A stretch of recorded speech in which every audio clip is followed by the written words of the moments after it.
यतीन्द्रनाथ दास अमर रहे। भारत माता की जय। वंदे मातरम। इसी तरह के कुछ नारों की गूंज से चटगांव की सड़कों पर भीड़ इकट्ठा हो गई। यतीन्द्रनाथ दास का 62 दिन की भूख हड़ताल के बाद 13 सितंबर 1929 को लाहौर जेल में निधन हो गया।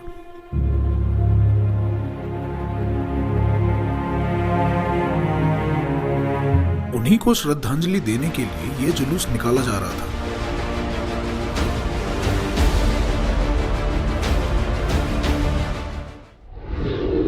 नमस्कार साथियों, मैं राहुल शुक्ला। क्रांति के नायक के इस एपिसोड में आप सभी का स्वागत है।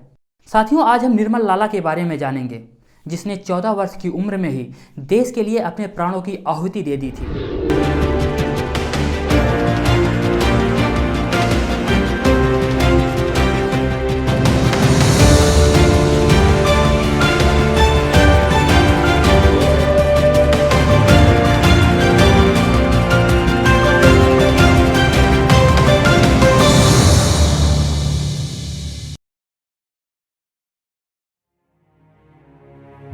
यतीन्द्रनाथ दास को श्रद्धांजलि देने के लिए यह जुलूस निकाला जा रहा था।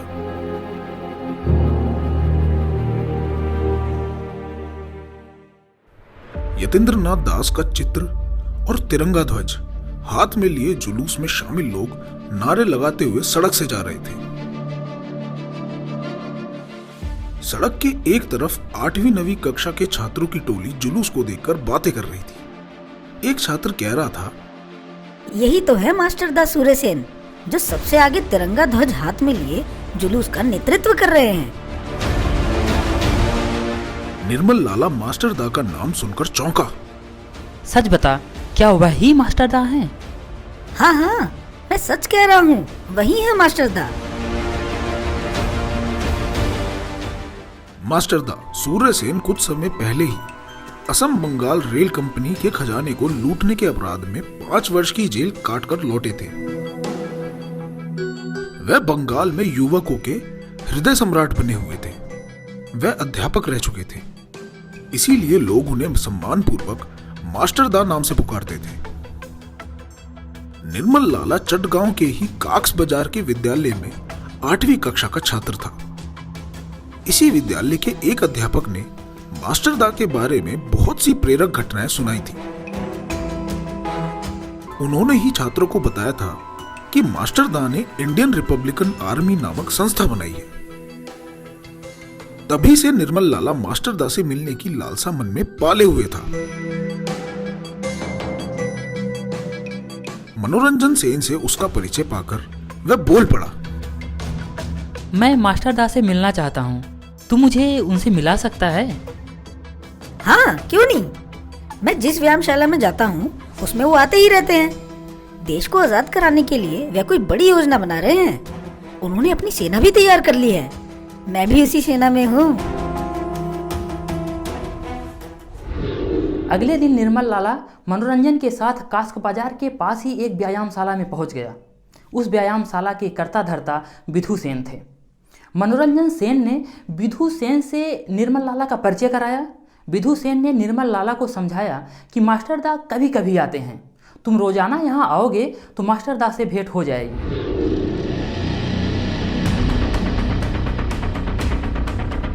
निर्मल लाला ने रोजाना व्यायामशाला में आना शुरू कर दिया। व्यायामशाला में कुश्ती से अलग लाठी छुरे जैसी चीजें चलाने का अभ्यास भी कराया जाता था। मास्टर दा ने कई स्थानों पर ऐसी व्यायामशालाएं स्थापित की थी।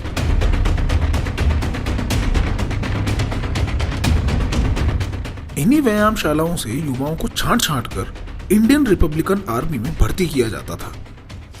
जो युवक इंडियन रिपब्लिकन आर्मी के लिए चुन लिए जाते थे, उन्हें जंगलों में ले जाकर पिस्तौल आदि चलाना सिखाकर युद्धाभ्यास कराया जाता था। विधु सेन ने निर्मल लाला में अच्छे सैन्य गुणों को पहचान कर उसे सेना में भर्ती कर लिया।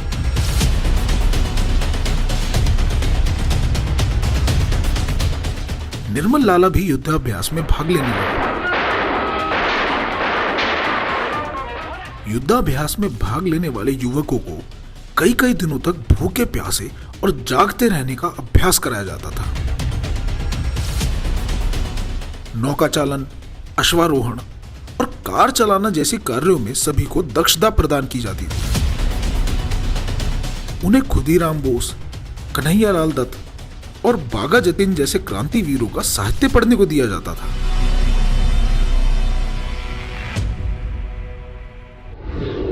इस दल के सदस्य राष्ट्र के प्रति समर्पण की भावना से बड़ा कष्ट सहने के अभ्यस्त हो चुके थे। युद्धाभ्यास में दक्ष होने के बाद युवकों को शपथ दिलाई जाती थी। विधु दा ने निर्मल लाला को भी शपथ दिलाई।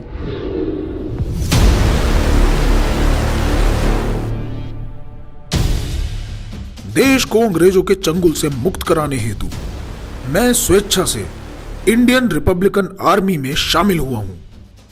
इस पवित्र उद्देश्य की पूर्णता के मार्ग में पारिवारिक और सामाजिक बंधनों को बाधक नहीं बनने दूंगा। मैं लड़ते लड़ते ही आत्म बलिदान कर दूंगा, लेकिन आत्मसमर्पण नहीं करूंगा, हथियार नहीं डालूंगा।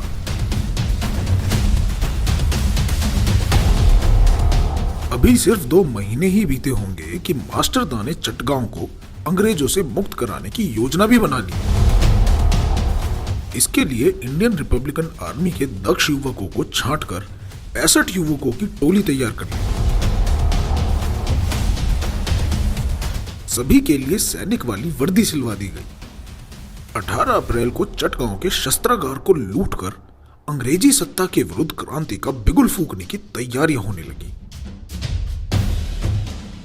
निर्मल लाला को इस योजना का पता चल गया, लेकिन उसे यह जानकर बड़ा कष्ट हुआ कि उस अभियान में उसका नाम शामिल नहीं किया गया था।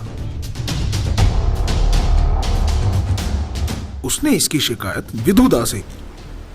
विधु सेन ने निर्मल लाला को स्पष्ट कर दिया, एक्शन पर जाने के लिए केवल मास्टर दा ही स्वीकृति दे सकते हैं, यह मेरे वश में नहीं है। तुम जाओ, चटगांव के सदर घाट क्लब में कांग्रेस कमेटी का दफ्तर है, हो सकता है सूर्यसेन वहीं मिलेंगे। निर्मल लाला तुरंत सदर घाट क्लब के कांग्रेस के दफ्तर में पहुंचा और मास्टर दा से मिलकर बोला, मास्टर दा, कृपया मुझे भी अपने साथ एक्शन में शामिल कर लीजिए। कैसा एक्शन? तुझको किसने भेजा है? मास्टर दा, एक्शन के बारे में मैं केवल इतना ही जानता हूँ कि देश के लिए आप कोई बड़ी योजना बना रहे हैं। उसी योजना में मैं आपके साथ रहना चाहता हूँ, बस। खबरदार, जो बाहर किसी के भी सामने ऐसी बात की, इन बातों की चर्चा किसी के आगे कभी भी जुबान पर मत लाना। किसने शामिल किया तुम्हें सेना में? विधु दा ने, उन्हीं ने मुझे आपके पास भेजा है। पता नहीं विधु सेन ने क्या सोचकर इतने छोटे बालक को सेना में भर्ती कर लिया। तुम्हारी आयु क्या है? लगभग 14 वर्ष। कौन सी कक्षा में पढ़ते हो? 8वीं में।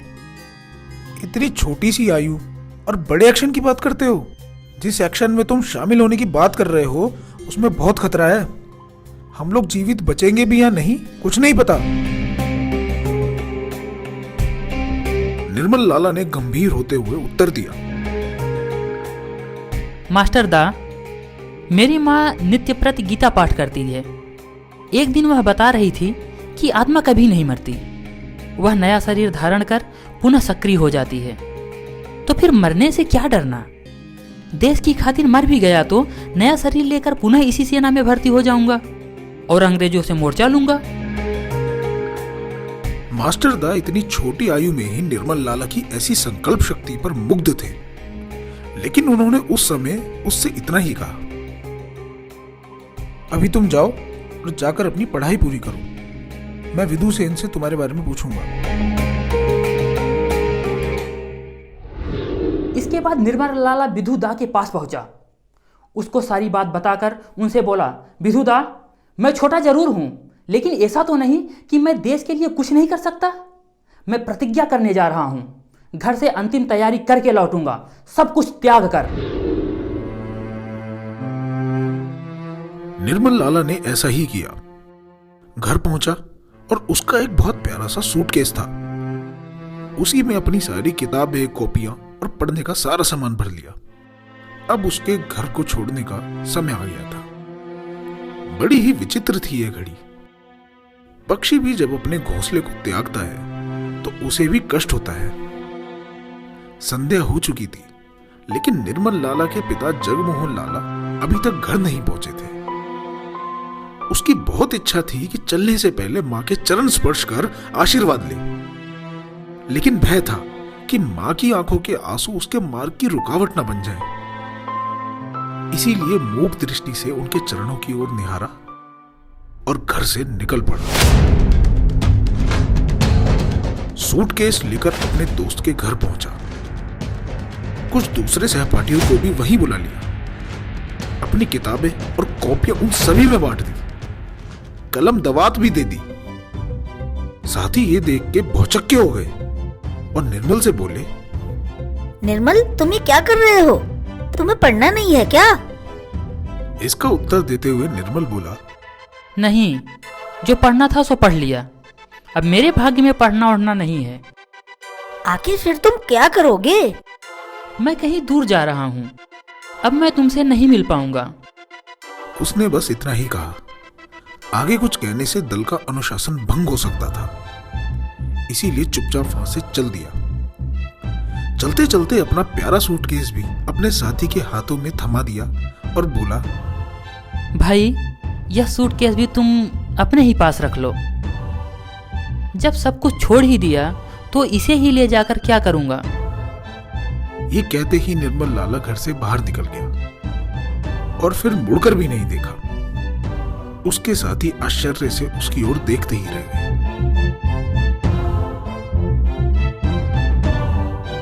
निर्मल लाला सीधा सूर्यसेन के पास पहुंचा और बोला, मास्टर दा, मैं आ गया हूं। हमेशा के लिए घर बार छोड़कर आप अपने साथ रखोगे ना? मास्टर दास समझ गए कि यह बालक अब मानने वाला नहीं है। उन्होंने सेना के अन्य युवकों से उसका परिचय करवाया। इस दल के सभी युवक 13 से 20-22 वर्ष तक की आयु के ही थे। निर्मल लाला 14 वर्ष की आयु का था। एक्शन में भाग लेने वाले सभी युवक दिन रात तैयारी में जुटे थे।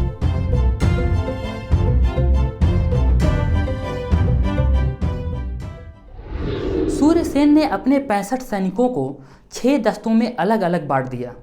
पहले दस्ते में 32 युवक थे, जिनका नेतृत्व अनंत सिंह और गणेश घोष को सौंपा गया। दूसरे, तीसरे और चौथे दस्ते में 6 युवक थे।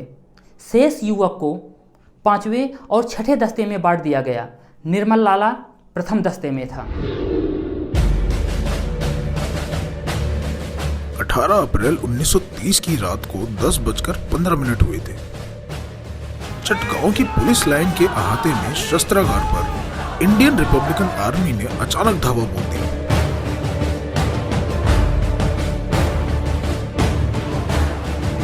सबसे पहले ड्यूटी पर तैनात गार्ड को दबोचा गया।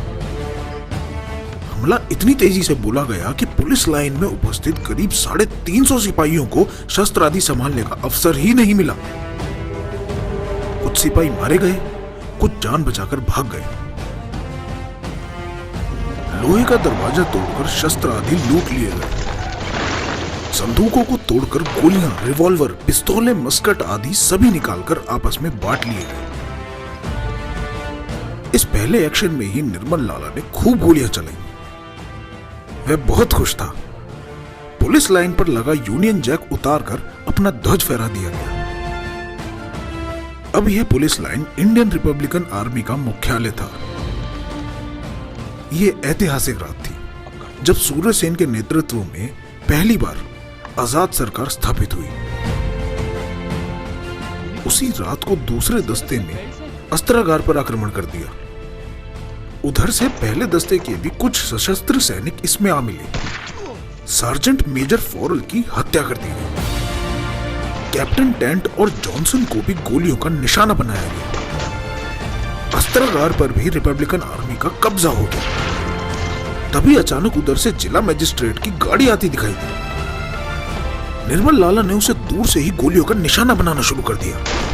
इस मुठभेड़ में मजिस्ट्रेट का गार्ड मारा गया, लेकिन ड्राइवर ने गाड़ी वापस मोड़ दी और मजिस्ट्रेट ने भागकर अपनी जान बचा ली। क्रांतिवीरों ने वहां से अस्त्रों को अपनी गाड़ी में भरा और अपने मुख्यालय पहुंचा दिया। चटगांव से अंग्रेजी शासन समाप्त हो गया। वहां पर इंडियन रिपब्लिकन आर्मी की सरकार स्थापित हो गई।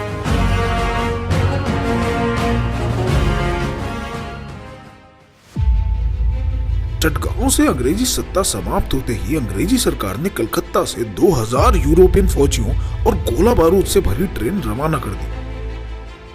22 अप्रैल को सूर्यसेन के 50 सैनिकों ने जलालाबाद की पहाड़ी पर मोर्चा संभाल लिया। ये सैनिक भी क्या थे, 13 वर्ष से लेकर 20-22 वर्ष तक के युवक थे, जो सिर पर कफन बांधकर मातृवेदी पर प्राणोत्सर्ग हेतु तत्पर थे। इस दल का नेतृत्व लोकनाथ बल कर रहे थे। युद्ध में एक 13 वर्ष का बालक लोकनाथ बल का छोटा भाई हरिगोपाल बल रेंगता हुआ लुक छिपाकर अपने दल से बहुत आगे निकल गया। युद्ध अभी आरंभ नहीं हुआ था। दोनों पक्ष अपनी अपनी पोजीशन ले रहे थे। हरिगोपाल बल को आगे बढ़ता देखकर निर्मल लाला भी रेंगता हुआ आगे पहुंच गया। सबसे पहले पत्थरों की ओट से हरिगोपाल बल ने प्रहार आरंभ कर दिया और कुछ ही क्षणों में शत्रु के 6 सैनिकों को लुढ़का दिया। इसके बाद शत्रु की गोली लगने से वह शहीद हो गया।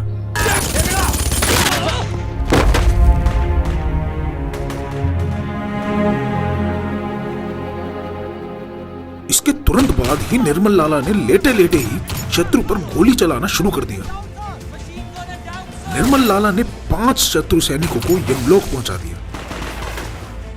लोकनाथ बल ने देखा कि उसका छोटा भाई हरिगोपाल बल शत्रु के कई सैनिकों को हताहत कर शहीद हो चुका है और अब निर्मल लाला शत्रु पर प्रहार कर रहा है।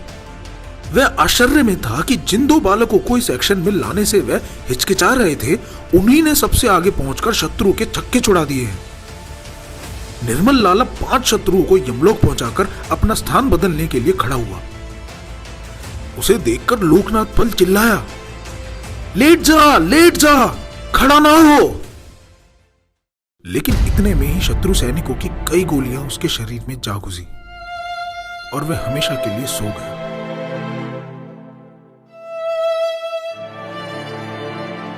दोनों बाल क्रांति वीरों ने शत्रु के सैनिकों पर प्रहार शुरू कर जो शहादत प्राप्त की, उससे प्रेरित हो क्रांति सेना के हौसले और भी बुलंद हो गए।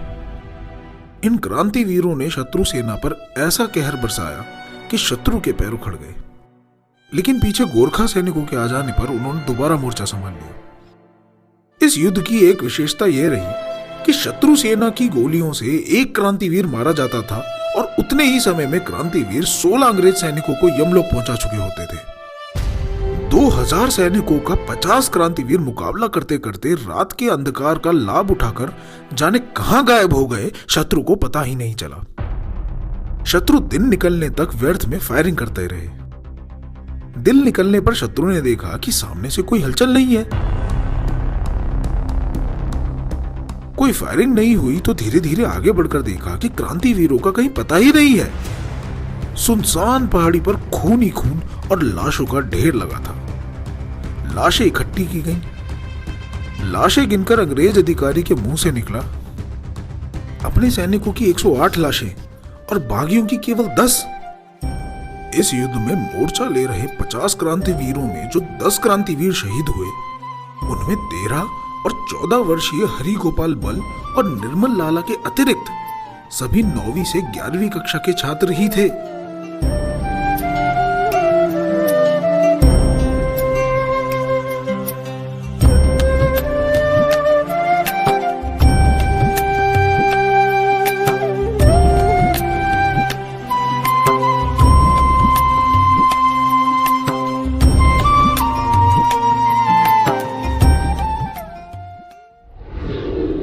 इसमें 16-17 वर्षीय नरेश रे, प्रभास बल, मधुसूदन, अर्धेंदु दस्तीदार, त्रिपुरा सेन, अपूर्व सेन और विधु भट्टाचार्य भी थे। देवी प्रसाद गुप्त का छोटा भाई आनंद गुप्त भी 15 वर्ष का था। वह इस दल की गाड़ी का ड्राइवर था। आयु के साथ उसका कद भी इतना छोटा था कि गाड़ी चलाते समय अतिरिक्त स्टूल रखना पड़ता था। बाद में इस घटना के बारे में आनंद गुप्त द्वारा बंगला में लिखे संस्मरण से ही पता चला, जिसका प्रसिद्ध स्वतंत्रता सेनानी वचनेश त्रिपाठी ने अपने पुस्तक जरा याद करो कुर्बानी भाग 1 में उल्लेख किया है। तो साथियों आज के लिए बस इतना ही। जो भी 18 से 30 वर्ष के साथी हमारे साथ मिलकर काम करना चाहते हैं, हमसे जुड़ना चाहते हैं, वो हमारी वेबसाइट bankjaal.com पर जाकर रजिस्ट्रेशन करें और हमसे जुड़ें। तब तक के लिए नमस्कार, वंदे मातरम।